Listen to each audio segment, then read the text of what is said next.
middle schools. So that was not brought forth tonight. But option 1 and option 3A were brought forth. Both are excellent options. Both would be able to serve the district well, we believe. We do have an option 3A because there was some adjustments we made in option 3, and it had to do with our elementary boundary, which we're happy to show you if you have questions on that. There was one planning unit that we moved from Roosevelt Elementary over to Willow Creek. That is because there are some developments that are being built inside the proposed Roosevelt boundary. And then there was a shift made in the middle school and high school boundary. Happy to show that to you as well. And what that did is it moved Nampa High, which was originally around 1,369 students, and it dropped them down to 1,349 students, so that there would be a little buffer for some possible growth before they move over, because 1,400 is the cutoff for the classification system. Other than that, there wasn't much changes in it, and that is why we call that option 3A rather than option 3. But those are the only changes that were made from what was presented with the community. So with that said, 2 options for the board to consider, to review, to ask questions. Happy to answer any questions you may have. Mr. Richter is here as well. Mr. Yarborough is here to help as well, and would be happy to answer any of those if the board would have any questions at this time. Thank you, Dr. Russell. Dr. Russell, trustees, do we have any questions? Madam Chair, I have a quick question. Okay, so I'll start to the right, and I'm going to go all the way down. Does that work? Sorry, my computer did something funny. Oh, gotcha. Okay. Sorry. Trustee Sue? I like option 3A. My only concern is with Lone Star Middle School, it looks like we're going to be over capacity. How are we going to remedy that? Chair Taylor, Trustee Sue, it's a good question. Lone Star is right at 1,000. We believe it can hold a little over 1,000, but it will max it out. The reason why it is that way is we wanted to keep, one of the primary reasons the administration chose 3A over option 1 was because it does protect most secondary students, the least amount of secondary students moving schools. And so the majority of Lone Star students get to stay in Lone Star, and that would put it at capacity for a year or 2 before those students move on to their high school. But we felt that was important, putting that parameter of not switching as many secondary students as we could. We believe we can handle that. I know it's going to push them really, really tight over there, but we believe it has the space. If we didn't think we could do it, we wouldn't do it. But we do think we have the space in there. And looking at Mr. Yarborough and Mr. LeBou, believe otherwise. I don't know. Dr. Russell, Chair Taylor, Trustee Sue, one of the things when we were looking at the dynamic of our buildings, Lone Star, while we did put capacities at 1,000, Lone Star does have probably a little extra capacity at 1,000, maybe up to 1,100. But when we were looking at and using initial data for that, we wanted to keep those middle schools in the same size and looking at what they had square footage wise. So again, there is a little bit more buffer just in the building of Lone Star and the newness of the building than maybe there would be, say, at a west or a south location based off that. So again, that number we did use 1,000. There's probably a little bit of buffer in there that we could use. So. Trustees, that's also true for some of our elementary schools. They were built for 675. We did put a cap around 600, as you'll see that in there, just so that we wouldn't push it to that degree, but many of them can hold up to 675. Trustee Sue, does that satisfy your question? I heard that there's room. I don't know that I heard exactly maybe how much. Is that what you're looking for? Or? Well, it sounds like Mr. Yarborough is saying that there's possibly capacity for 1,100 people. And we don't want to push that for too long. Correct. Right? And it's just a hair over. And then there's always the option of people who really right at the border of South or something, they can choose to transition over and everything, right? Chair Taylor, Trustee Sue, yes, that is a possibility. Again, one of the things we have to think about, Mr. Richter brought this up multiple times. You want secondary schools to be in that 80 to 85% range long term. So this does stretch that. Again, looking at what may happen over time is the ability to get down to that 85% range. It does put a tax on the building, however. The conversation of the choice, that open enrollment piece will be something that the administration has to navigate through and will be somewhat difficult given the reboundary. Like there are going to be some spots throughout our district, not just Lone Star and South, that are going to be tight where people are going to have to navigate that reboundary, and that's part of the challenge. But again, eliciting community input to help navigate that through is what we've done to try and remedy that. So. Okay. Trustee Kirkman? Yes, I had a question, but I literally just forgot it. Can't remember what it was. Okay, I don't have any more questions. So full disclosure, I had some questions based on some emails that we received today. So I actually called Dr. Russell because I needed to talk through both option 1 and option 3. In talking to Dr. Russell, we really had that elementary conversation. And for me, because I knew that we would be tight in the elementaries, that's why it was so, I mean, even just the few hundred difference between Greenhurst and Central, we talked about that. So I think that we knew that we would be tight on those numbers. I'm really inclined to go with the district's recommendation, specifically based on, I like the idea of keeping as many secondary kids together as we possibly can as they enter high school. And then also just that capacity issue as far as just like actual people capacity. So I felt very solved in that conversation with Dr. Russell today. So that's why I don't have any now. And the only question I had, actually, Trustee Sue asked about the open enrollment, so I don't have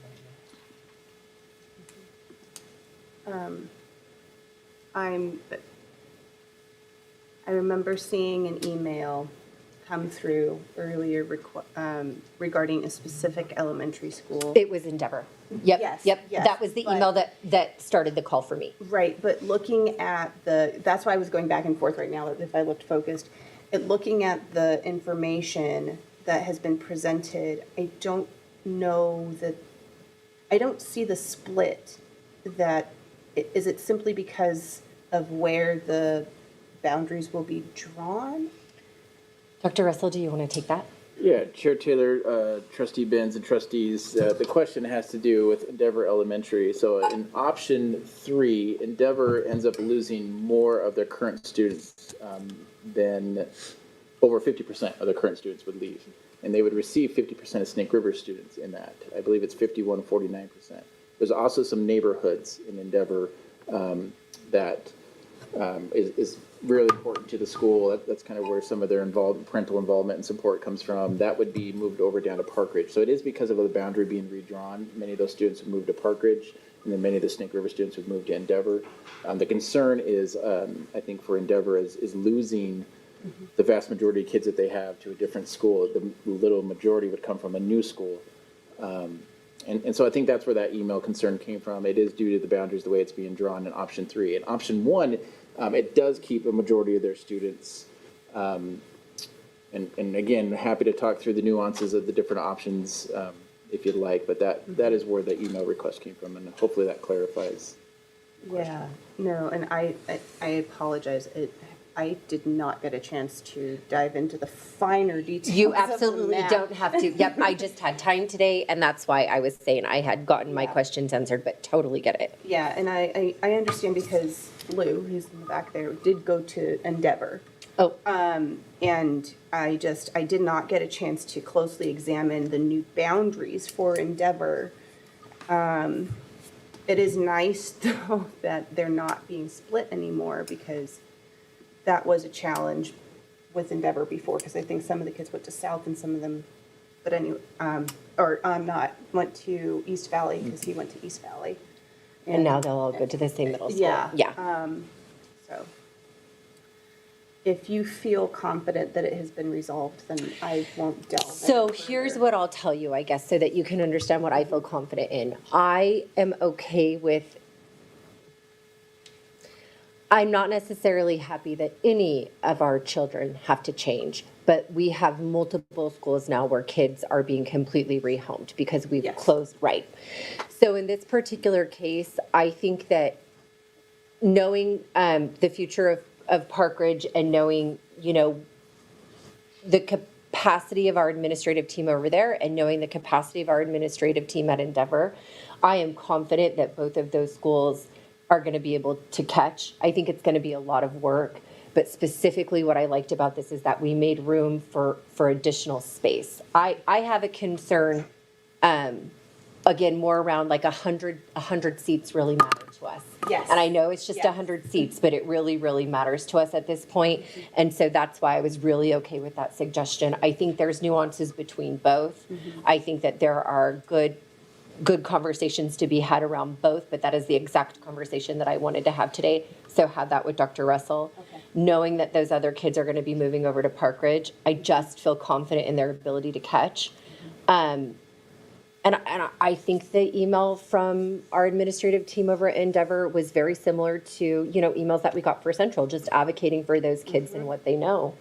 So Right. yeah, I don't know that any of them are great answers as much as they're answers that give us the necessities of what we need to know, because there's going to be nuances with each. Does that Yeah. help you understand? Yeah, yeah. Okay, good. Chair Taylor, trustees, if I may too, this was another, something I was really pleased about. Now, agree, we don't want to have students move if we don't have to. Right. One of my worries is that when I talked with Mr. Richter, he said historically you have around 20%, 80% stay, around 20% move. Well, we were actually able to get under 20% movement. 16% on both option 1 or 2 will move out of the whole district. So 84% of our students are staying in their home schools. I love that. Yep. Which helps me. Now, I do understand the 16% and having to move different schools, that doesn't mitigate, the need to move. I do feel confident, given a chance of meeting the administration and meeting the new schools and our schools, of working through the transition of how to welcome families. And I've talked with numerous schools about holding some events where they'll ask families to come and ask kids to come so they can start having that transition. The vast majority of folks will feel comfortable in the new school, and then we do have open enrollment as well. Now, open enrollment will be tougher because we are very close to capacity in some of that, but we still will work through open enrollments. And again, with option 3A, mitigating as much as we can with the secondary students, because that is much harder when you're moving middle schools and high schools, try to do that. But just want to throw that out there as information. Which is why I was happy, because after that conversation and the other conversations I've had, it just feels like our administrative team has done a lot of really great work and looked at all those individual nuances. They've just taken a lot of time to look at our district as a whole and movement and placement for each of those children. And I like the idea of there being less movement in secondary. I think that it does really, really become a big deal when you start moving on in secondary and then going into high school for that social support. Agreed. And then the other question that I have about option 3A, so we already talked about, Lone Star, but what about Sherman? Right now, it has listed as capacity 600, and we're at approximately 606 at 101%. I know these are estimates, but are we concerned at all about that? Chair Taylor, Trustee Benz, great question. Real similar to Lone Star, and I checked with Mr. Stoffer this morning, the former principal there, and looked at some numbers. It is a full H pattern, Sherman, so it can go up to 675. Okay. So we are really kind of capped where we would like to go, and again, that's with live-in. Now, of course, there are some students that may move in and out depending on open enrollment, but we believe it can handle 600. Okay. But wouldn't want to push it too much more than that. Thank you. Chair Taylor, Yes, please. I remembered my question. I wrote it down too, so I don't forget. What's the utilization, the optimal utilization rate for elementary schools again? Chair Taylor, Trustee Kirkman, I believe it's 85%, and I'm looking at Mr. Richter. 87, 89? Somewhere in there. You can handle a school at elementary at 90 to 95 because it's a home run situation where Yeah. gymnasiums do not count for capacity. And so if your room utilization sits at 90 or 95, I'm sorry. So trustees, so if your room utilization stays at 95%, you're fine, because again, it's a homeroom situation. It's different in middle schools and high schools, obviously, because of how you weight and balance hour to hour. In elementary schools, you don't do that. You have a homeroom, and then they leave the homeroom, nobody fills in the homeroom. So you could be very comfortable at 90 or 95% in most schools. Cohorts will drive that higher sometimes with, some bigger cohorts and then some smaller cohorts. So you just got to balance it. But I'd be certainly comfortable at 90 or 95% most of the time in your elementary schools. And they can handle 100 for a little bit, certainly. And your principals are used to that. Okay. Yeah. The other question I wrote down here was, what's the trend for Lone Star the next few years? We're at 100% now. What's the trend looking like for the growth at Lone Star? Because there's a lot of land out there, and I know from my other hat that I wear that there's quite a bit of interest in building going on out there, so I didn't know if we had that or not. Chair Taylor, Trustee Kirkman, I don't have the growth projection out there. We are aware of the growth in there, which is one of the reasons why we made the change in the elementary boundary, so that there would be some growth in the Roosevelt, because that feeds into that. I could get that answer. I would have to look at kind of our historic, from our enrollment report that we did a couple of years ago. I don't know if that would give us current. Now, what we have seen is we've seen homes being built, but we haven't seen a lot of students come from those homes. I think it's a valid concern with 3A is to see Lone Star add 1,000 kids. I think it is a valid concern to see that that is where their growth is, as we're seeing on the west side of town. I don't think it's enough for us to not go forward with 3A, because we believe that there are positives with it. But like I mentioned, I think with both, I think there are some positives and there are some concerns with all of the options, and we could talk through those. And that's one of them. I think it does put Lone Star at it keeps Lone Star kids there. There is that potential for that future growth, which would be a great problem to have. I hope we have more kids coming. But we anticipate those cohorts moving through. I would say the elementaries are smaller. I know Roosevelt did drop from what our cohort originally thought. We thought Roosevelt was going to be at 630, 640, and I don't believe they hit 600 this year. I'm looking at Mr. Knopp. So, again, those cohorts feed in that smaller. What are the others? They're feeding that pattern. Let me look here really quick so I can see who's feeding Lone Star.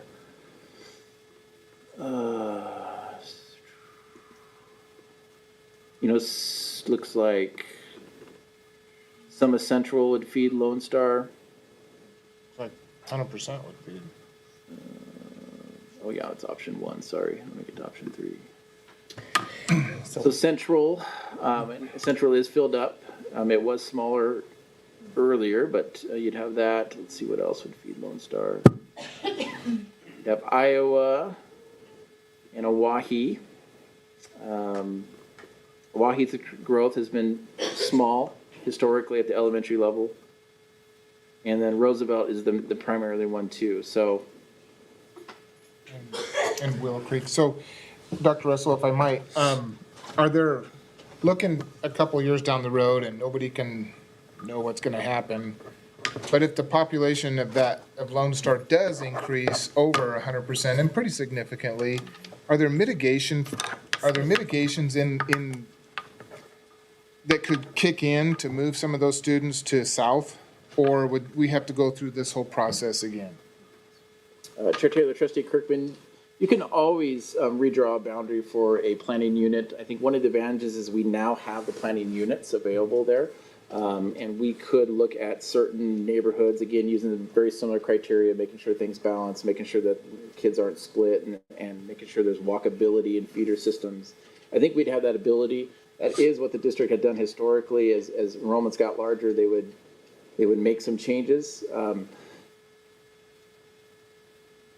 Pros and cons to that. If you make enough changes after that, that's why you begin to get the kind of the jagged lines, which is what we had. So you kind of want to avoid that if you can, but it does help alleviate overcrowding in certain buildings, and that is something that we may need to do if we see that. But it looks like it might just be with that one middle school at this point right now. It may be. And we probably have 3 to 5 years at least before anything out there is built out anyways and people start moving in. So I think we've got a buffer there. The other, those planning units and what your organization has done, HPM, about how long is that good for? What's the shelf life of the work that you've done as far as the planning units and the boundaries and things like that typically? Yeah, I'm Chair Taylor, and Trustee Kirkman. I think, well, I think that the best you can project is always 5 years. And I think I've said that maybe 100 times to y'all, that a 5-year projection is a good projection. You know how many kids are being born, you've seen the migration rates, you can see the housing, the planned unit developments kind of build out there. I mean, I would contend that, you know, a middle school yield in a house is probably 0.15. And so it would take 1,000 homes to get 150 kids at middle school.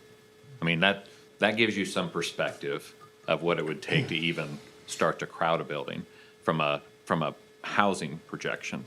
But I think, I mean, I've looked at this several times. This is solid for 5 years. I mean, I think it looks really solid. And on top of that, even if you had 1,000 homes at 150 kids, you're going to have to negate the decline of enrollment at those elementary schools. Remember, that central area is declining enrollment. Even though we filled the building, we're not filling, I mean, there's not more kids coming behind them. Remember that. And so you've got to negate a decline in enrollment from elementary schools to hit your middle schools on top of a yield that would take a lot at middle school to fill your school. All right, thank you. Yep. Gosh, you're good, Tracy. Oh, I've done this once or twice. Yeah, So good yes, information. but I think, and because I do think it's hard to understand all the demographic impacts that happen. And if you don't know those yields, and I think that's why it's important to always look at housing, birth, migration, your live attend. We used a live attend analysis. Remember, we did that. So all that movement. That's why I think this is really solid for 5 years. And again, I think there's other solutions. I think there's programmatic solutions to balancing enrollment. So if your middle school got really full, think about a program somewhere else that would attract kids. There's so many different ways other than boundaries to attract kids to buildings. So I think you're in a really good position right now. And again, I would agree both options are good. I would agree 3A is a little more solid, just a tad bit. I mean, they're both really good, so. Yeah, and thank you, I appreciate that. One thing I was just gonna clarify, Dr. Russell, when you were answering the question about Endeavor, and you were using the options, you were saying option 3. Did you mean option 3, or was it option 3A? Chair Taylor, Trustee Kirkman, I meant option 3A. Okay. Yeah, I apologize. If I say option 3, I really mean 3A. Okay, Thank you. If I refer back to the original option 3, I would say the original option okay, 3. I just want to make that clear. Thank you, Dr. Russell. Appreciate- Trustee I Benz. appreciate that clarification. It's good for the folks at home to know. Yeah, and I apologize. One last question. No, It's a no, little don't bit- apologize. it's a No, little bit no, of a it's such an tangent. important, listen, it's such an important conversation. I, by no means, because, yeah, please. So going back to Endeavor and the reshuffling there and the concern around the reshuffling. You know, the established kids moving on to another place, new kids coming in. And Endeavor, you know, the administration took the time to send us an email with these concerns, but they're not the only school who will be facing these particular concerns. I'm sure we will need to think about at some point, some kind of supports to help families get plugged into these new schools and help admin kind of wrap their brains around new ways of working with these new cohorts. I don't know when or what that might look like, but it's just something that strikes me as important. I Yeah. agree. Of what kind of a timeline would be appropriate for that type of thing? Chair Taylor, Trustee Benz, no, it's a great question. We have talked about additional supports for Endeavor. When you look at their free and reduced population reaching around 75%, 3/4 of the students there would come from poverty. We do believe that they would need additional resources. And that's something that we have discussed with the administration, discussed with Mr. Knop about. That may be extra support in counseling services or extra support in EL. Because they will have a high EL population as well, the highest in the district.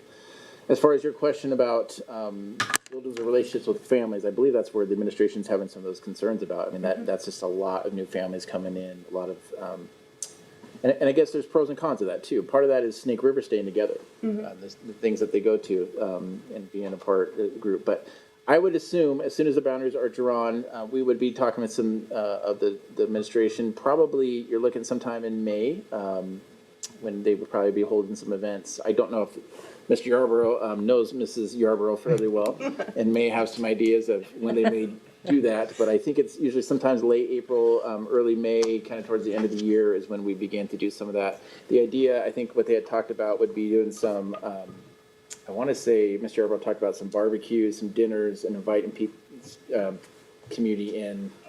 You want to talk about that? Dr. Russell, Chair Taylor, not just Endeavor, but a number of our administrators from the new schools in trying to reach out and make those family connections. I don't, because I do know the principal who sent you those things, I think that one of the concerns is definitely just the magnitude of change for a building. And we have to look at the entire community and what that means. I do think there is one other element of, with Greenhurst closing and how that boundary impacts where Greenhurst goes, because we do know that the administrator from there is moving to Park Ridge, and there are displacements of all those kids, and those relationships are important. That doesn't mean that we don't need to plan for growth on the other side of the city. That doesn't mean we don't need to be aware of those things. So I think to Dr. Russell's point, when we get down to what we're doing in the spring, it really is making sure that all of our families feel connected to their school, all of our families feel valued in their school, all of our families feel like they are sending their school to a place where people care about their students' academic growth and their growth as a student and a community member of Nampa. So I think those are pieces that they're all there. I do think, again, knowing that principal, the concern is knowing how much she's poured into the building for 7 years. Right. And when you face that, it's a hard dynamic to think of losing that part of your community, but that's what rebounding is about. So, yeah. Trustees, the administration will ensure that there is purposeful reaching out to parents and families that are transitioning. We do not want to just end school and then receive a letter that says, hey, you're going to Snake River, or you're going from Snake River to Endeavor next year. We will try to do some community outreach for that because it's very important that the students feel welcome with it. I remember when I was at a principal taking kids on, those are things Mr. Lubu and I had worked on.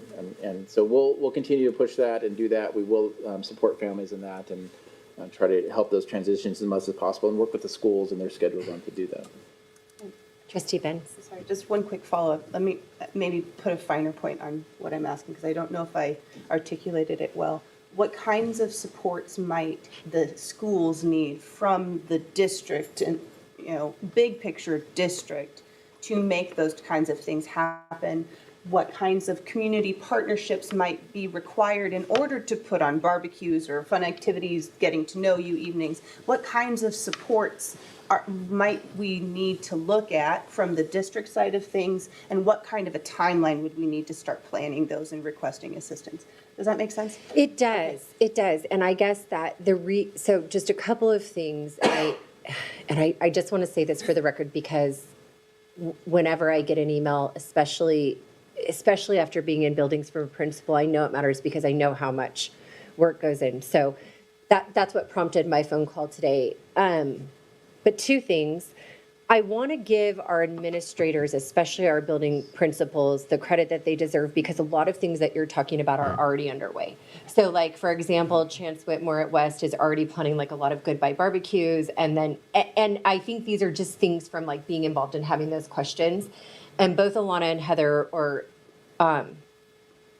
Yarbrough and Mrs. Parsons, they are very dynamic in the way that they lead and the way that they build teams. And so in just seeing how they've operated in the schools that they're currently in, so Alana at Mrs. Parsons at Greenhurst and Mrs. Yarbrough at Endeavor, I think that a lot of these things are already underway and we just may not always be privy to them. And this is just from a few years of like being in the schools and seeing how these things work themselves out. So like Principal Whitmore Chance, who's at West, already had t-shirts made. Like last year, these like vintage t-shirts. So I think that the question would be maybe what is going on that we're not privy to? And then I think to the requests that other principals could send in to us. I just think a lot of this stuff already goes on that you're talking about as far as like barbecues or like Endeavor has like its own daycare or things like that for those current supports. So I feel like those administrative teams are going to have a better idea of their need as they acclimate.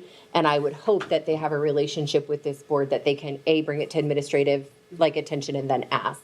Right, and that's what I'm asking. I mean, I'm not suggesting that the district plan these activities. Sure. It's just what kinds of and I think that might be the question first is what do they have planned? Because I'm sure that each team will be a little bit different based on the demographic that they're receiving. And Park Ridge is going to be basically a completely new school, if you will, because it's been like a, K through 8 magnet? well, it's been, remember, like a CUSP program where they've been like all the way through and they were only utilizing half of the building. So I think this is going to be a little bit different for each team. Right. But I would hope that what we're saying is that we want to be favorable to what those are. We would like to know what's going Yeah. on, and if there's more that you want to suggest, you could. Well, Is that just- what you're trying to say? Well, just kind of if. Sorry, that was a lot. I know, it was so long, so long. I was like, With these activities that are already being planned and underway, I know, teaching at a school, I know budgets are always tight, and there's only so much that you can Yes. do. And there's only so many resources that you, as a local administrator or staff, can tap into. And so what kind of a timeline, if buildings need to request assistance, what is the timeline? What is a reasonable timeline for us to start soliciting, that, what do you need? And what is a reasonable timeline to say, okay, by this date, we need to start pulling resources to give to you? Does that make sense? Yeah. More sense? Okay. yeah, Dr. Russell? Yeah, Chair Taylor, Trustee Benz, those conversations have already been happening. Oh, okay. Many of the principals have been discussing that with kind of That's what I the was trying to say. directors. Okay. That's what I was trying to say, sorry. That's what I was trying to say. Finances is one, and we've talked with them about some of the financial needs they have. I know some of the schools have partnered with certain businesses that are already providing some of the food and activities that they have. But so the things that they've asked the district are financial resources. Sometimes it's advertising and promoting, but they do a pretty good job now with Parent Square. Our Parent Square is really a helpful tool. I think 99% of our parents are already on that, and so that helps us kind of get information out. And then scheduling, so that we're not scheduling on each other. Numerous things going on at the same night is some of the things that they've asked, but they're already in discussions with the directors, and we'll continue to, whatever supports they need to our best extent, we will provide. Thank you. Trustee Sue had. Oh, no, please, go ahead. Chair Taylor, anybody can answer this question, but historically, how often have our perimeter boundaries changed? Like absorbed some Valley View or Melba? Are we going to see that in the future? That's my favorite question. Chair Taylor, Trustee Jennings, that's a great question. To my knowledge, and I've been in the district since '02, the only boundary change was in I want to say 13, maybe 14, when the Fingerling at the very top, Snake River's boundary was annexed over into Valley View. It's a pretty complicated process to redraw that. It's done through this state, and usually, my understanding, and I think anybody can correct me if they're wrong, but the giving district needs to agree to it, and the receiving district needs to agree to it. If they do that, then they can switch boundaries. If they don't do that, then there needs to be a certain amount of petitions that need to be signed. It needs to be brought to the state, which is, I believe, what occurred last time. And then if it's over a certain number, I believe then a vote is taken within the community that would then grant them the change. So to your question, Trustee Jennings, I don't believe it happens often. It is kind of complicated unless there really is a mutual agreement between two school boards that agree with that, and usually that takes a lot of community input and things with that. And I think the last time it did go to a vote with those communities involved into the Valley View School District, almost sounded like a hostile takeover is what you were describing. Yeah, Trustee Chair Taylor, Trustee Kirkman, I believe I heard both from that. There were some that were very happy, some were shocked. There is different tax implications because of that, and difference, and some were really surprised when they got their bill. I did hear that. Some were also, as we just talked about, were in high school at Columbia High, and were now being moved to a different high school and had reached out and said they wanted to finish out at Nampa High. We did a lot of open enrollment. So there was a lot of change when you redraw a boundary. Having said that, though, we do see the growth on our border. I think particularly around some of these up around the Willow area, the Roosevelt area, we do see a lot of neighborhoods out there being built, and we were surprised at how many open enrollments we're already getting from those sides. And I can see as those grow, again, if our schools are closer, that makes sense. Parents want to see, well, there's a school right down the road, and my other school is further, which is one of the reasons why I think the last change happened. That happened with our middle school. Those parents were really concerned, valid. I think they were 7 miles from East Valley, and East Valley was their middle school. Let me look at it. And that was kind of the stem of my question, because we're looking at Lone Star and it being at 100%. Right. That's where all the growth is, and one little jog for a half a block brings in more students. So that's why I asked. Chair Taylor, I'm very pleased at the work that's gone into this. There's been a lot of collaboration. It was great to see so many community members at those meetings at the 3 different high schools. I went to 2 of them, was able to go to 2 of them. And the questions that have been answered, the concerns that have been addressed, the input that we've received from the community, you just can't, at the end of the day, not say that there hasn't been just incredible input and collaboration and opinions, not always for, not always against. The bottom line is that it's just not going to be perfect for everybody. I had one of my best friends lived across the street from Capitol High School, and he went to Meridian High School. So, those questions always come up. Why? But if there are, Chair Taylor, if there are no further questions or discussions, I would like to make a motion, but I'll hold off, and just in case there is, I don't want to jump in. Chair, I just want to comment that 2 of my children will be affected by this move. They're going to be at a new school next year, and it is what it is for the betterment of the community. So, Thank you, Trustee Sue. Yeah, it helps to know we're all affected by it. We really are. Yeah, thank you. Any other comments?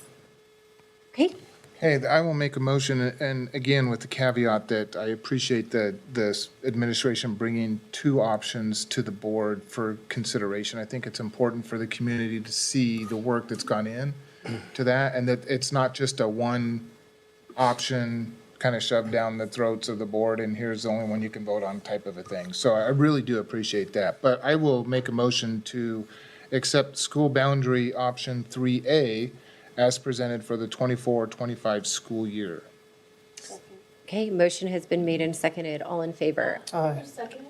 Trustee Benz. Thank you. Okay, motion has been made and seconded. All in favor? Aye. Any opposed? Great. And I just want to ditto to everything that Trustee Kirkman said. It was really great to watch the process. I got to attend and participate at Columbia. Whoever did your Excel sheet is just a genius. Genius plus. Genius plus, yes. Genius plus. So I just have to throw that in there. And then, just because I know we have a lot of people watching, I always appreciate when teachers advocate for their schools. I want to go back to saying that my choices really do come down to what I believe to be the best impact for the district as a whole. So that's it. And Trustee Benz's comments about what are we doing, or the questions about what are we going to do for support and things like that, I think the expectation from this board, at least from me anyways, and I would dare say from the board, and also from the district, is that that's what we expect our administrators to do, is to figure out what needs to happen to support the kids in their school. Not just the ones that are there now, but the ones that will be coming in. And so I really appreciate a lot of the administrators that are already down that road. Yep. And we're just catching up. Yep. Yeah, and that's really what I was trying to say. And see how easily, see how he said that? But yes. Taylor, trustees, I'm happy to put together some information that for all the transitions, now that we Please. know what the boundaries are, what the schools will be doing to welcome their students and bring that in. And maybe in some updates, superintendent updates, maybe just kind of brief us a little bit on.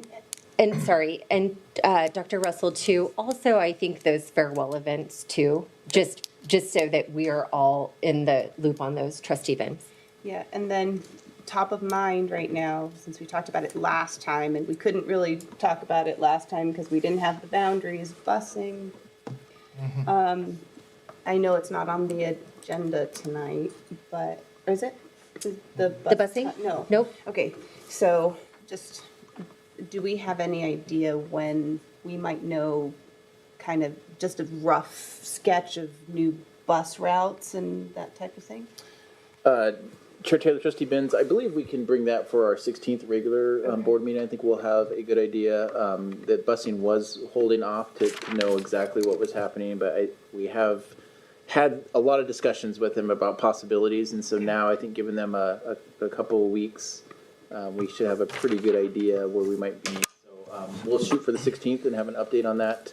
I was looking at clerk. The board usually gets those presented in July for possible approval of the safety bus routes.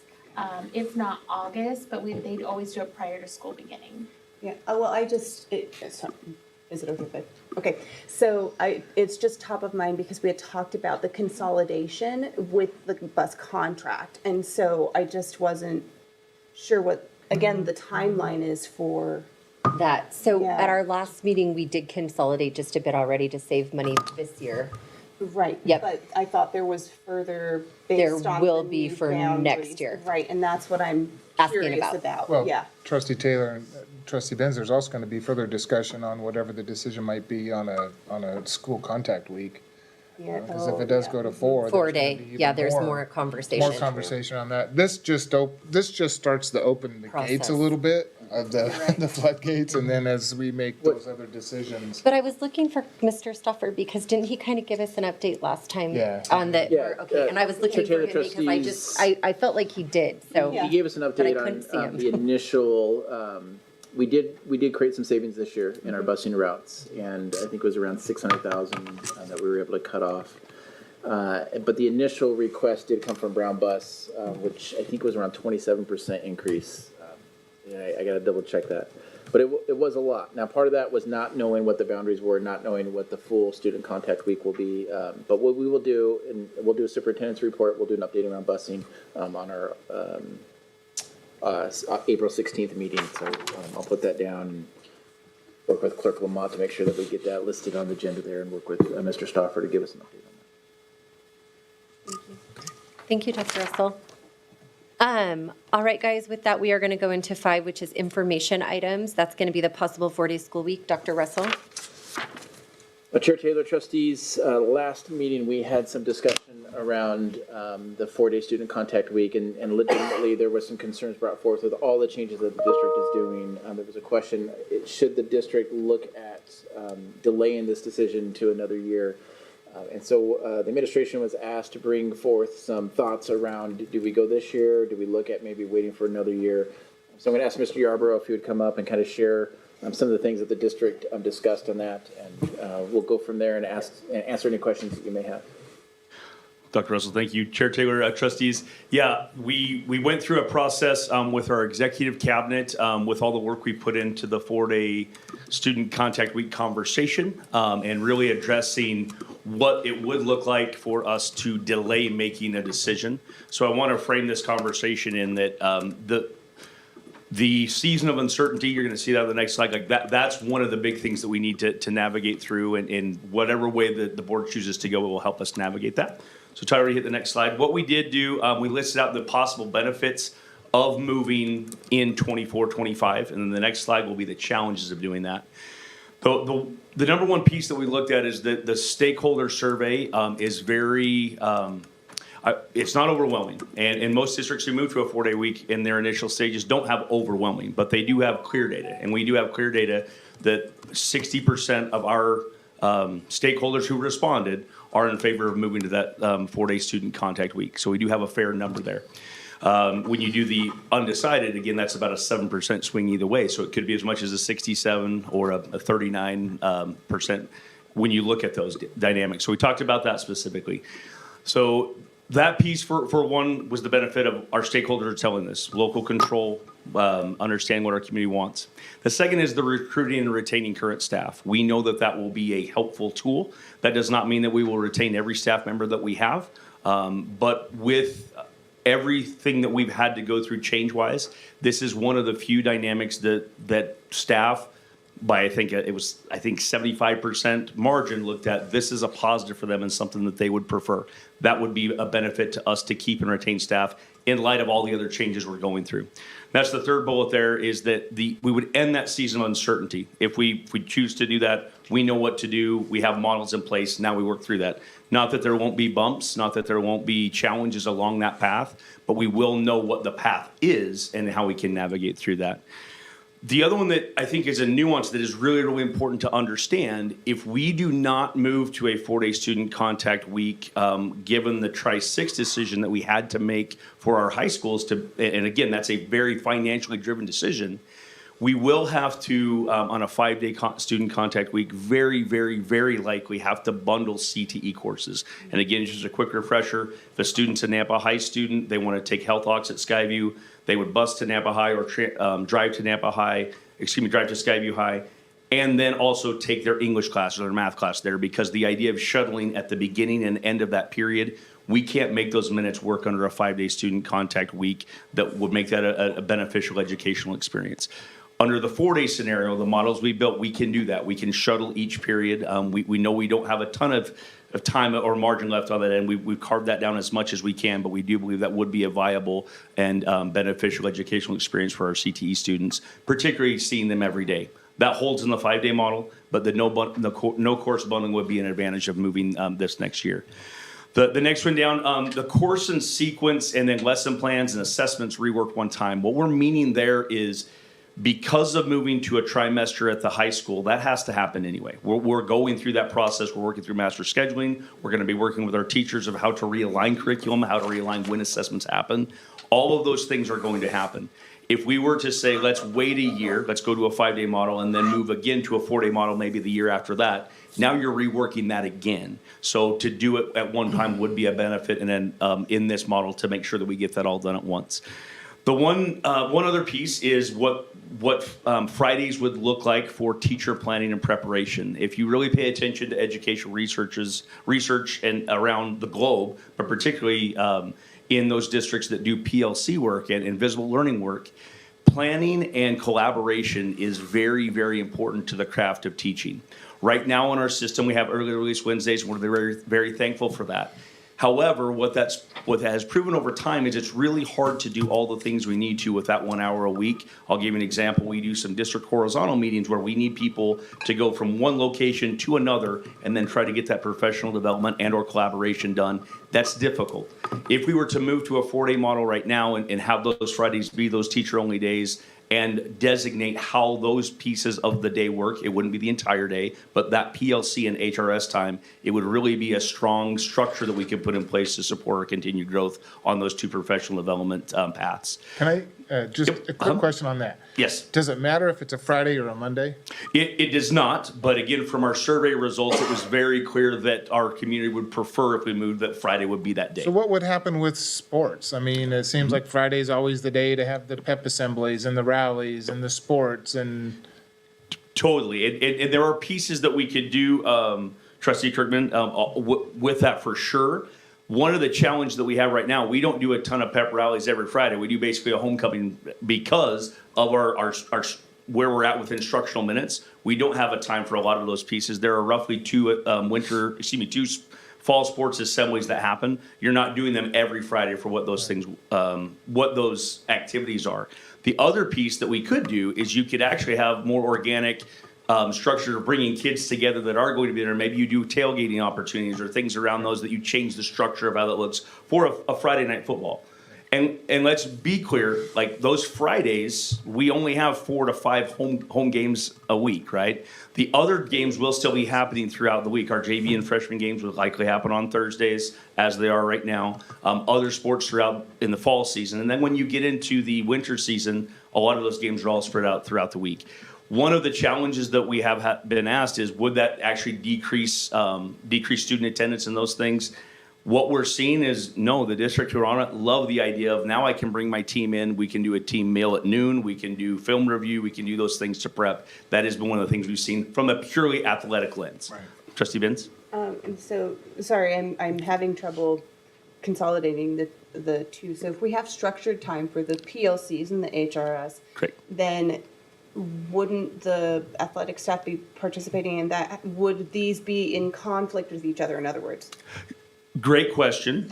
And they may and may not, and here's what I mean by that. How we structure and cadence the Friday only, remember, one of the things that we would have to work because of lengthening that day, there would be Fridays off for teachers throughout that. So that would be, again, depending on where those fall. And you still could, based off how you structure that Friday PLT and HRS work, have time still well before game time or preparation for athletics, still make that happen. So, yep.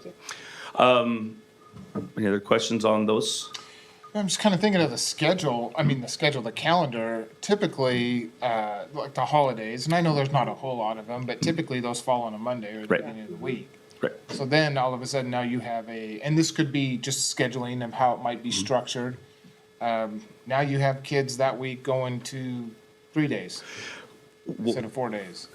Chair Taylor, Trustee Kirkman, one of the things we've done with the proposed 4-day calendars is those 4 weeks, there are 4 throughout the traditional year we're in right now, we would actually shift to go with student contact Tuesday through Friday on those weeks because of that dynamic. Now, again, those are strange variables. However, when you look at trimesters, it roughly boils down to one a trimester. We have 2 in the early, you have 2 late within the second trimester given Martin Luther King Day and President's Day. That's the typical process as we see now. Now, one thing we do have to be very aware of, that how we have in the master contract set up, that calendar is that negotiated piece. We've had our calendar task force work to come up with those options, and that will be something we would bring to the board to finalize. So, Thank you. Yep. Trustee Sue, did you have a question? Yeah, for board approval. Thank you. Just thinking. Trustee Finn? Oh, sorry, Trustee Jennings? Yeah, so I was trying to find it here and I can't. We had kind of a planned calendar, if you will, for a Friday and a Monday. And it looked like there was a concern of mine going to 4 days is obviously the childcare for some families that are needing it. And it looked as though having a Monday off was more consistent throughout the year with just having to move 1 or 2 weeks where having the Friday off. There was like 7, 8, 9, 10 weeks that had to be adjusted, if I'm not mistaken. I apologize, Trustee Jennings. I'm not seeing that number. I think there are 4 Monday holidays that will be adjusted. If we're looking at where the in the 5-day model where we had Fridays off for professional development and work time, that might be what we're looking at that number of days. I think that was up to 9. So, Is this it? Ta-da, yeah. Tyler Thank for you, the Tyler. win. magic man. So this is Friday traditionally, and we've got 1, 2, 3, 4. Okay, there's 4. So it's 2 versus 4 then, if I'm understanding correctly. Right. Okay. Yep. Okay. Would you say the first time 12, 15? Yeah. I don't know what I saw, but it Listen, seemed like, that's how I feel too when we're talking. Yeah, I'm like, 7 did or 8. Courtney talk to us about this? I swear. I was trying to find that. I'm I like, feel man, you. I I felt like feel there was you. a bunch of them on a Friday, it felt like to me. What that might be, Trustee Jennings, is the 5-day calendar. If we go to that, we did have about once a month a Friday for professional development and work around that we wouldn't have on the 4-day model. So that might be Okay. that I number may have saw that. being Okay, elevated. thank you. So, okay. Trustees, other questions? Tyler, can you go back to I've got a couple other, again, positives for you, to just, again, those logistical and operational contracts, again, if we go to if we pause on that change, we have to navigate those for a 5-day week. If the board made a decision in the future to go to a 4-day week, again, those are dynamics that have to change. We're in that time frame that would make sense to change those as well. And on that note, that we're talking about maybe a bus contract, and we could do a 2 or 3 or 4 year extended contract. We might be able to get a price break. Correct. However, if we wait till the following year, we may have to renegotiate that. Correct. Prices are gonna be okay. Exactly. And then the last one that we talked about as administration is one of our challenges is decreasing enrollment in our district. By moving to a 4-day scenario, we might see, this is speculation, but we might see an increase in open enrollment from maybe current charter students who left because they wanted other things, but seeing this as a benefit, they may come back. We may see other students in other districts that want to open enroll because that's a benefit. We don't know and can't forecast those numbers, but very anecdotally, you do hear those things and see some of those comments when you talk to people about, why would really consider that? So again, we looked at that as, again, accelerating when that would happen. That would happen whenever we did it. But again, getting kids into our system is one of the things we're trying to navigate. Do you see any of that with other school districts that you looked at? We have, and not a great deal, but the closest one we talk about is Middleton. There's a fair amount of open enrollment there. And they've been on a 4-day for, I believe, 4 or 5 years now, so. And then the challenges. So, sorry, any other questions on benefits? Any other questions on benefits? The challenges that we see again in moving, again, this year, Tyler, next slide, please. Thank you. Really, and I think this goes to what Trustee Kirkman mentioned when we kind of started to think this through again and brought up this question. The magnitude of change for the organization is large. We actually have not went through any change yet. When you think about it logically, we're still in a current system that nothing has changed. But next year we will change a high school schedule. We will have 4 different buildings, four buildings where kids went that they're no longer going, or new kids in different programs in those buildings. We will go through all of the other challenges that we've went through. There are multiple things that we have had to do, and that is a very big tax on change for the organization. Again, though, when we talked it through as an administrative team, the benefit of going now is maybe the one positive that we could offer to our staff. These changes that we've had to do are financially driven. There's no doubt about that. That's why we've had to do that. If you remember back to in August when Dr. Russell brought forward the state of the schools, like it's a financial conversation. If we can find some silver lining to offer a positive change in the midst of all that, our hope, we believe our strategy as well is that will help us retain people. So again, the magnitude of change can be seen as a downside, but we think there's a mitigation there. The other one that is still out there, but I think we're starting to see some clarity, is the vagueness of state law or state rule. Speaking specifically to House Bill 521 and how that would impact the Nampa School District in receiving facility funds. If you have been paying attention to the legislature, over the last few weeks, there are a number of trailer bills coming through dealing with specifically the 4- and 5-day language of House Bill 521.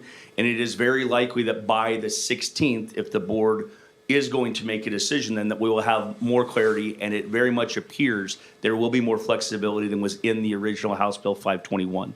That's coming fueled by a number of districts that are already on a 4-day week, and a number of senators within those areas bringing forward trailer bills to change that language, and some other political conversations that have been happening at the state level. So again, that is a dynamic that we don't know, but we are seeing some things start to break in that direction. And finally, the last challenge would be the expedited pace for our community partners to solidify some of their plans for that 5th day. And this is a really big challenge. And at the same time, I think we've done a lot of work of working with our community partners. One's here tonight with our Boys and Girls Club. Melissa's here. She's fantastic. We've already started talking and brainstorming how can we support our community and those folks that need childcare or that need other programs to navigate that through. The challenge is they will have not as much time if we were to wait on that.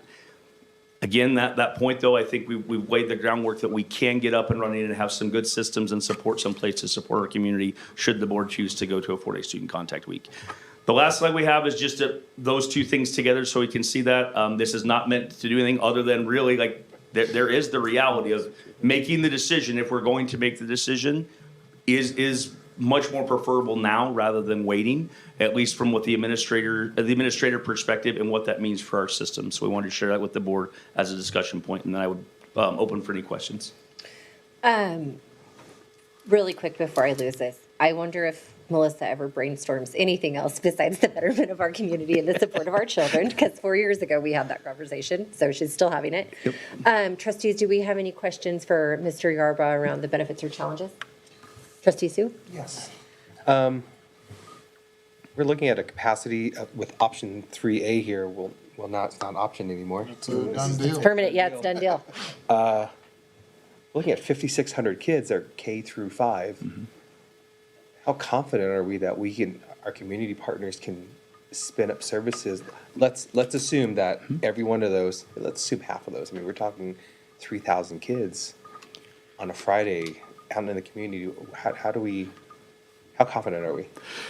Chair Taylor, Trustee Sue, that's a great question. Trustee Sue, what I would say is looking at other districts who have went to that model, a 4-day student contact model, do not see anywhere close to half of their students Now, Nampa is a unique dynamic. We would be the largest district to go there, so it is a good question to have.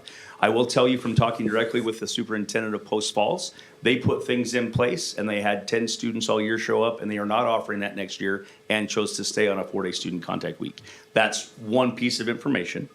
I do believe that the other thing that we can do with that is really work with our community to understand what do they do with their students on the Mondays we already have, on the spring break we have, on those other pieces, and offer the services and connections with our community partners to keep growing that. I do feel confident that we can find spaces and supports for every student that wants to access that. What we have learned from other districts who went there is that there may be a fair amount of people sign up, and then the number of kids actually accessing that really decreases rather quickly.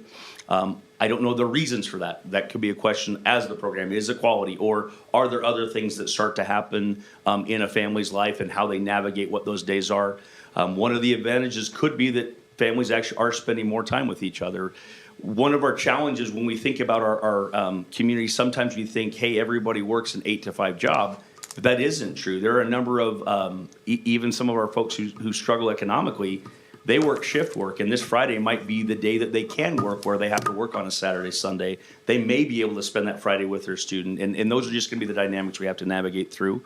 I would suggest, again, and answer your question, we have not seen any district that has had nearly that demand of up to 50% of those students needing access to those programs, so. Really quick, Dr. Russell, am I to assume that Melissa maybe is here to answer some questions? Is that an assumption? Because Melissa, I saw you last time as well. So I just. Chair Taylor, trustees, Melissa's happy to answer any questions she has, if you have questions for her. We have been in discussions with it. To answer your question, Trustee Sue, no, I don't believe we would have capacity for 50%. I think that would exceed what we could do, but I do believe there would be several hundred spots within the Boys and Girls Club. Also talking with some other partners, several hundred more spots. I think we could get to close to 10% or more, at least having that option for our community. Melissa's happy to answer any of that as well. The Boys and Girls Club is in a little bit of a difficult spot. They have been serving in 2 of our schools, Iowa and Willow Creek, and because we've had space. Now we just filled those schools up, and so they would be needing a spot for those places where they've been helping students. We have been in some discussions with them around maybe possibly using Centennial now that it's being offline. That would allow them to be able to expand more, particularly on a Friday, and for some after-school programs. It would also, I sit on the Boys and Girls Club board as well, and one of the dreams of the Boys and Girls Club board is we've seen the need in Nampa for a North and a South club, and it could provide the seeds for that in the future of us, because there is a strong need in South Nampa for having after-school care, before-school care, and if this district does make a decision, then a Friday care.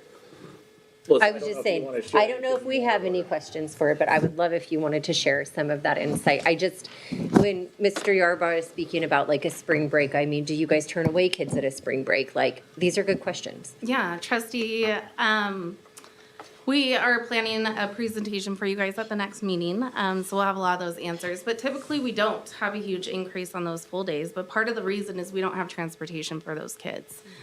So we are also looking at what does that look like on a 5th day? Is there routes that we need to put in place to support those kids? Because that is our worry, is some of our kids don't have the supports at home to get them to the Boys and Girls Club or other after-school programs. And so we usually, if we just look at one of our locations, our Help Install locations, our biggest one, we have about 230. We are at capacity at that building. That is our max we can take. On a full day, we'll see about 175 of those kids. Many of our kids are food insecure. So we provide them breakfast, lunch, and supper. So again, our goal is for the 5th day, and we'll discuss a lot more in our next meeting, is how we get those kids to the club to make sure we can get them fed. Great. And the Boys and Girls Club is such a good program. My boys went to it. They loved it. Thanks. They felt like they were just constantly playing. Thanks. Trustees, any questions here? Yeah. I have one question, and it's just because my memory is faulty right now. What were the start and end times in the 4-day schedule? Sorry. No, thank you very much. Sorry. Chair Taylor, Trustee Benz. Yes, when we surveyed, we gave some windows of a 7:25 early secondary start time, and then an 8:45 elementary start time. What ends up happening because of busing, we would go to basically 3:30 to 3:45 on the secondary side, and then 3:45, we need 45 minutes to get to the elementaries, so we put 4:30 as the window there. Looking at the time, we'll be within that. I would not want to say we've locked in yet, because there's still some conversation we need to have. The very likely scenario for the schedule at the secondary would be about 7:30 in the morning, and we would go until about 3:36 or 3:42. That's based off of seat time requirements, all those pieces, and making sure those minutes match, and we're keeping the educational opportunities the same in the Tri-6 that we are within our block schedule. And then the elementaries, we would take a little bit longer in the morning than the 45 minutes to help with special education busing, make sure that all our students could get where they need to go. And there's about an hour and 15 minutes in the morning, and then they would be done at between 4:16 and 4:21, I think is the number that would be, so. And that gap, sorry.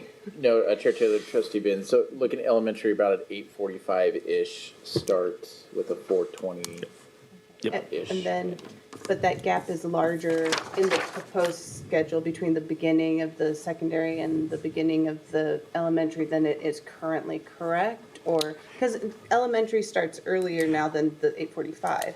We actually do have, half of our elementary schools start at 8:44. We actually do have 6 late start schools and some early start schools. So it would move to that later start scenario, but it's about a 20-minute swing. Mr. Knopf, I believe it's 8:20 is the first elementary, and then we're 8:44 as the late start scenario. So that would be that 24-minute buffer. And just because it's a concern for me, because he's an early one, which is nice because I have to get out the door early. Yep. How is that going to affect parents? I think that is one of the things, again, that when we put the survey out, that piece is there, and we definitely would have to navigate that. I know that one of the conversations we've had, sorry, Trustee Benz, is that the brain science would suggest in a perfect world, we would switch so that our elementaries would be there. That's my question. One of the things I also That's think really that my question. we have some Start. data on that our community doesn't have the appetite for is secondary kids going until 5 and then practicing until 8 o'clock at night every night. So this was truly, that is one of the costs of doing a 4-day contact center, not this week or excuse me, not this year or later, that just in general, that is one of those costs. So, Right, I'm just thinking aloud about that later start for the elementary and what kind of an impact. I don't know if all of the parents who answered the survey really, because I think they were thinking 4 days, they weren't looking at the morning start time. Right. And I don't know what kind of complication that might throw in. Chair Taylor, Trustee Benz, part of this is that discussion of working with some of our partners now. And again, I don't mean to put the Boys and Girls Club on the spot, but they currently, in the Help Install Center, they do have students that do come early. They do bus to their schools. That is something we may need to look if there is that demand of providing space of before school care and then buses that will get students there. Could be one option with an 8:45 start for every school. But like we said, half of our schools do start currently at 8:40-ish right now. Yeah, Chair Taylor, trustees, we do offer many before school programs. One of them is at Iowa Elementary. It's one of our biggest one. They have a later start. We open at 7 a.m. We have about 55 kids a day in the morning that we serve there. That is one of our concerns is with Willow and Iowa. I have about 200 kids registered between those two sites, and we are at capacity at Help Install, so what do we do with those current kids? At the Help Install location, we offer it to 3 schools. One is Snake River because we can walk, and the other 2, we have 2 15-passenger vans that we shuttle, but as those numbers grow, especially with Snake River closing, like how many of those kids are gonna need that before school programming, and we don't have the transportation for them. So that is one of our concerns, and we're trying to work through that. Thank you. A couple of questions. For Mr. Yarbrough, so currently our substitutes are paid on a daily rate. Is there any consideration of that changing if going to a 4-day week? Chair Taylor, Trustee Kirkman, that would be something we need to navigate through. It would still be a daily rate, but there may be some increase to that to keep that in the current sub-budget That scenario. would compensate for yeah. the Friday or the. Which is, Which is we're also considering with classified staff and figuring out what those things look like, because we do have some classified staff that it doesn't make sense for them to be there on the Friday, given the nature of their job. And so balancing those things out would be something we would need to navigate if the board makes that decision. So yes, but we have thought those through and have plans of how to do that. Okay. And then the other, I think, would be an interesting statistic to see, not that I necessarily want to see it, but if going to a 4-day week and you have that Friday and there's some concerns on what are the kids gonna do? And I think those are some valid questions that Trustee Sue brought up in the discussion. It would be interesting at some point maybe to look at and I hate this term, but the juvenile delinquency rate in Nampa after a period of time, if those kids are out on a Friday. Chair Taylor, Trustee Kirkman, I think that is a really interesting dynamic, and I don't mean to be facetious, but we have an issue with chronic absenteeism anyway. Yeah. And typically the students who are engaging in those types of behaviors are in our chronic absentee population. It is a great question. I think it would bear tracking and looking at that data. Do we increase that number? But I would say that that's a challenge we have in our current system right now. And it's, I think that's something, if the decision is to go to a 4-day week, I think maybe that's something the district put into place is how do we track or working with Nampa PD or the resource officers or whatever, and how do we track that? Because that could be very telling. Chair Taylor, Trustee Kirkman, it is a good question. We have heard some concerns about that. I haven't looked at state data, but since 2008, the majority of districts, I shouldn't say majority, but a large number, I think it's up to 95 now, have gone to a 4-day week. And I have not heard talking to any of them that they have seen an increase in any of the juvenile delinquencies or anything in their communities. Yeah. Now, whether they're tracking that specifically into the manner that we're discussing, that may not be the case, but I haven't heard that. Post Falls didn't mention that. But you're also looking at a completely different demographic. You are. And eyes are going to be on the Nampa School District if the decision is made to go to 4-day, because we will be the largest district in the state to make that move. And so I think a lot of those questions will certainly come into play, but yeah, appreciate the input. And just exposing my ignorance here.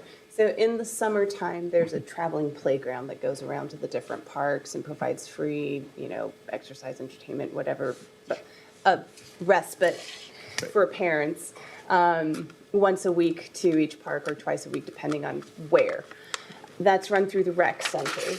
Do we partner with them? Is that something that's their own initiative? Could anything like that be negotiated, pitched for the Fridays? And I know that the traveling playground is an elementary focus, but activities for the secondary kids who may not be plugged into athletics or band or other school-related activities, who may enjoy some kind of activity but would not be able to pay for joining a little league or whatever intramural league through the rec center. Does that make sense?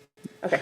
Chair Taylor, Trustee Benz, I think that's a great question, and one of the partners we would work with would be the city and the rec center. We do have some programs there. Again, that's one of the challenges of the timing. We need to ramp that up, but definitely there is a lot of opportunity there, and I know there's a willingness to bridge that gap. One of the things I think you mentioned, I think, is really important as well. We have a lot of kids that aren't involved in athletics or band or whatever, right? We need to do a better job of that in our school. We need to quit recruiting just the top 300 kids. We need to recruit all 1,200 if that's in a high school. Let's get kids involved in things. And so those are the types of things that we can do and really get kids re-engaged in that. And that is one of the things we've heard from a number of students, and I think it's a valid concern, and it is something that the board needs to weigh. There are kids that are worried about what does that mean? That's my stable spot. That's my stable dynamic. And that is important. And we do have opportunities for kids to be involved, and we have plenty of things that's one of the things we can go back to our students and our families and say, great, let's get involved this way in school. And school looks different if you're not here on Friday, but you're doing this activity. You are a part of a team. You are a part of something else that really increases our level of student engagement in non-academic things, while we also hopefully, and it's the focus, raise our level of academic ability with giving teachers the right planning time and going down that road should the board choose to go that way. More questions, trustees? I've got one. Okay, Chair Trustee Taylor. Jennings. So, off the top of your head, let's see if you know, a breakdown on, hours and, or days teachers are working, on a 5-day versus a 4-day. Are they working more actual time on a 4-day contact week? Great question, Trustee Jennings, and yes, I do have that in here, believe it or not. Pop quiz. So, yes, it basically, that will depend on how the board directs me to work through negotiations and where we land. What we can say is that our student contact time is at or slightly elevated in a 4-day model from what we would be in our current 5-day model. And I think when I do the math over the year, I think it's about 10 more hours of student contact time. And that's 50-day trimesters, so we would have 150 student contact days within that model. The thing that we still need to determine is exactly what those Fridays look like, how many Fridays and all those pieces, and what that would work together. So you could work to having what's in the contract right now of 1,480 hours. I would suggest in looking at that is a great place to start, but there may be, again, on the recruiting and retaining side, some margin to come down from that number of hours because the amount of time teachers have for planning and prep is uninterrupted, which we don't have right now. And again, I can work all those through to we could come down 35 hours, we could go down 40 hours, and that would be a conversation within negotiation is a benefit we can offer that we would navigate through. But that will be something we have to navigate with our association. I think in good faith, that will be where it is. What I can tell you is we would have at least the same amount of student contact time in a 4-day model that we have in a 5-day model. And we could restructure the professional time and what that looks like to hopefully make that more beneficial and less task-oriented for our teachers and more professional growth and actually supporting them in their job. I do believe we could do that. Chair Taylor, trustees, Mr. Yarbrough, could you speak about elementary a little bit, though? I think elementary is a little different with amount of hours. Yes, great questions. I apologize for that. Dr. Russell is correct. I was looking through the secondary lens. We will have with our elementary, there will be a few less hours in the year, but it's still well above the state 900 hours. I believe it's in the realm of 950 or 960. I need to pull that. Sorry, I don't have that one right here. But it is, we're still well above that, and we are very close to what surrounding districts do for student contact time. We've been above that for a number of years with how we do that with snow days and what those dynamics are. Again, as a quick refresher, the state requirement hours for 912 is 990 hour instructional hours that you have to offer, and then there's some pieces that come down off of that based off of professional development. You do have a buffer for some emergency days. Our current year, and we had 3 snow days this year, we have 1,024 student contact hours at our secondary level, and well over 980, I believe, at our elementary level. Mr. Knopf, am I way off on that, or is that close? Do you have that number? We're over 1,000 in elementary as that- well, but you're in the ballpark. We're well above the. Chair Taylor, trustees, what Thank we'll you. do on the 16th is we'll bring the actual hours of this year, next year. You'll see elementary, secondary, middle, so you can kind of see those compared out. And then, of course, with working with our staff, that's something that we'll do through negotiations and talk to you about. One of the other pieces that will be a shift from the AV block schedule, the high school level, that has been a large amount of daily prep time for teachers. We've talked about this in a few other meetings, but just want to refresh that. And our elementaries have had more compressed prep time. By going to the 4-day model and having those times, we could have teachers start their day at 8:20 or 8:15 and still be on an 8 3/4 day. Let's say that's where it lands. That way, our elementary teachers could actually have more daily planning time and more time with students to achieve better interventions and maybe filling some skill gaps for our kids as well. That is one of the things that would be an advantage for elementary teachers under the 4-day student contact week. Walk me through why we're starting elementary at 8:45 and secondary at 7:25. I'm a big proponent of late start for secondary. Yep. Huge, wanted it to Yep. be my big, okay. Because of end time. Okay. One of the things, sorry, Chair Taylor, one of the best things that if we could pull off would be a 1-tier busing system. If busing wasn't an issue for us, we could start later for secondary and then do whatever we needed to. But because of our need to finish secondary, then go and bus elementary, the big piece that hits is the end of the day. So again, we've got that buffer we said of an hour and 15 minutes from secondary to elementary in the morning. For busing. Yep, we're at 45 minutes on the end of the day, which is the max from working with Brown Bus and talking to Mr. Stauffer. We can't cut any more on that. We'll have buses showing up late, our elementary teachers not getting out on contract time, all of those dynamics.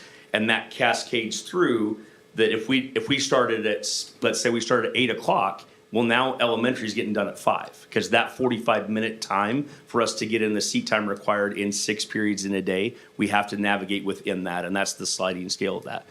One option that the board could consider is to continue this current start times, or close to the current start times we have right now, and then maybe in a couple years revisit that. That is something that we could go back with, again, more medical evidence, looking at the sleep science, all those conversations, the magnitude of change and what's there. Maybe the community does get adjusted to that, and we do decide to change that elementary and secondary start time down the road.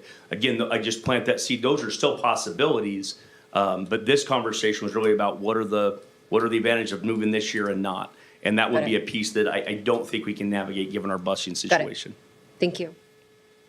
Trustees, any other questions? I have a question and then a comment. Yeah. The question is when I was going to school, they would let you in 30 minutes early because of those, start times. Is that a possibility with us, or?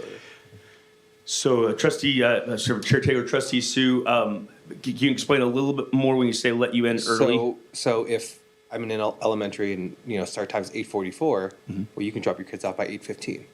And then they can just hang out in the gym or, whatever the case may be. We actually have that right now, even at our late start schools that are 8:44, a number of kids are dropped off at 8 in the morning. Like that does happen. That's when the school doors open and some of those things. Now, again, that dynamic of protecting teacher time is something that we need to do, because we can't say, oh, now you got to supervise 50 kids, and then we're not really saying that's part of your, we're saying that's part of your prep time, and it's not. We would need to be really intentional looking what that is. But we do have those situations where buildings aren't opening the door at 8:44 on our late start or right at 8 o'clock for our early start. There is time when they show up and what that buffer is. And a number of our elementaries engage in what's called a soft start that does start even when that bell rings, and we're integrating kids into the day and getting them rolling based off of various dynamics. So then, to pick up off of that, so breakfast starts at what time? What time do buses arrive typically for all of the schools? Is it a half an hour? Is it 20 minutes? Is it how far in advance? What time is the breakfast window? Chair Taylor, Trustee Benz, I can't give you the exact number. Maybe Mr. Knopp could speak to that, but I do know breakfast starts being served at Endeavor. I believe it's at 8:20, and that's 24 minutes before the bell rings. I believe that's the number. I could call my wife and find out real quick. Most buses arrive about 15 to 20 minutes before the start of school. Some maybe a few minutes later, some maybe just a few minutes after that, but usually about a 20-minute range at the elementary level for when buses are dropping kids off in the morning. That depends on road construction and. Does, and Chair Taylor, Trustees, again, Clerk Lamont mentioned that it's something that the district does approve, the board approves, and the busing routes and the start and end times, and they will have some of that information on there. You can see that, and that's something that we'll have to work through, considering our boundaries, and they'll have to give us some of those ideas. But it is about 15, 20 minutes typically before, barring traffic, which has increased in the city. As the city grows, it becomes harder and harder for us to build bus around, which alludes to the longer time needed for some of the start time questions and things. More questions, trustees? I want to remind everybody, this was an information item just to decide if we were going to keep going and entertaining this conversation. So we will have another opportunity for questions, just so you guys know. I just throwing that out. Yep, no. Yeah. Sorry, one last question. What is the earliest start time that is reasonable and possible? So is it 7? Is it 7:30? Is it 6:30? Is it, what is the reasonable, because we decided not to do 0 hour, or we did do no 0 hour? Chair Taylor, Trustee Benz, we currently do not have a 0 hour. As we're building a master schedule, there are some conversations around a couple of those opportunities using the athletic period. There are a couple programs with dance and cheer that the coaches actually, in some cases, are preferring to have it outside the school day, so maybe a 0 hour will be a conversation. As a systematic thing, we did not put a 0 hour in, and that would only be available for, if we do get to that point, only available for upperclassmen who wouldn't be relying on busing to get there. So again, that's one of those dynamics. But we don't have that in the current system. As I would, just to let the board know again on that, we're gonna have some bumps. This is iteration one. We have some plans in the fall. We look at what works, what doesn't. How do we work with our community? How do we receive input? How do we adjust and move forward?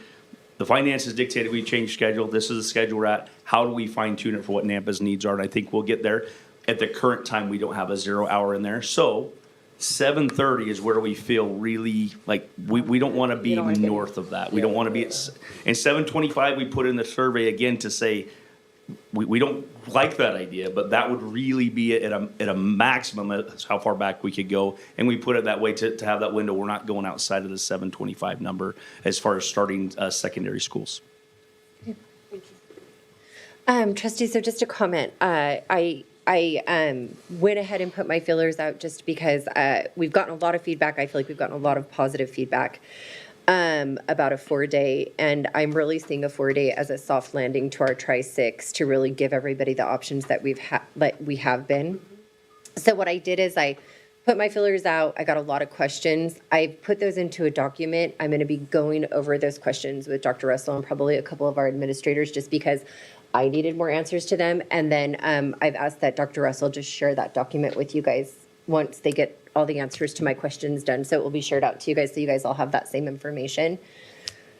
That was just an update to let you know it would be emailed out to you. And I just started compiling all of that based on all of the either emails or I had put like a post out on Facebook and took commenting off just to make sure that I was hearing from everybody and, you know, really making sure I wasn't missing something. So that'll be shared with you guys, I'm sure, sometime next week after I can produce my document.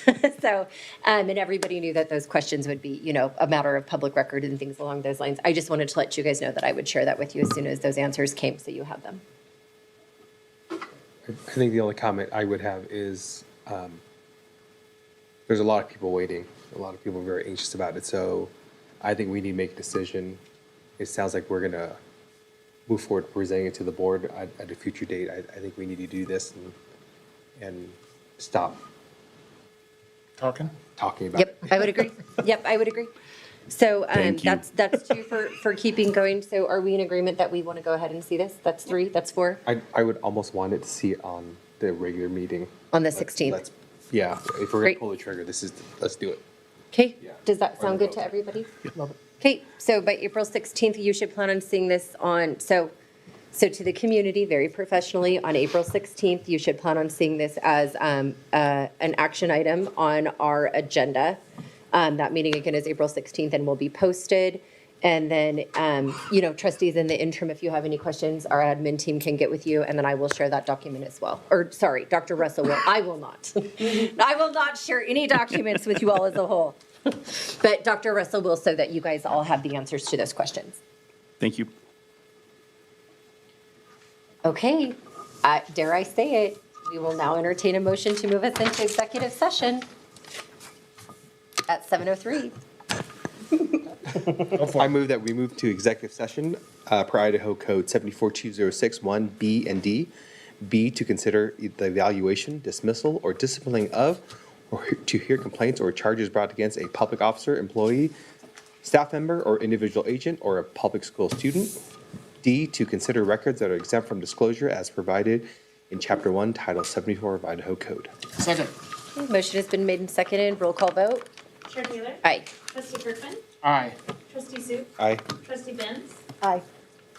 Trustee Jennings? You're gonna get it one of these days. One of these days. Aye. All right, to those of you that are here, in case you're new, we're going to go into executive session. If we come out, we may take an action, or we may have action based on what we discuss in there, but nothing else will be discussed around all of this delightful discussion we've had this evening. So it's very simple from here. You guys are also more than welcome to stay for that, but there will be nothing else that goes on after that. Thanks for coming. Yeah, thank you. We love having people.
Thank you for staying so late. Yeah,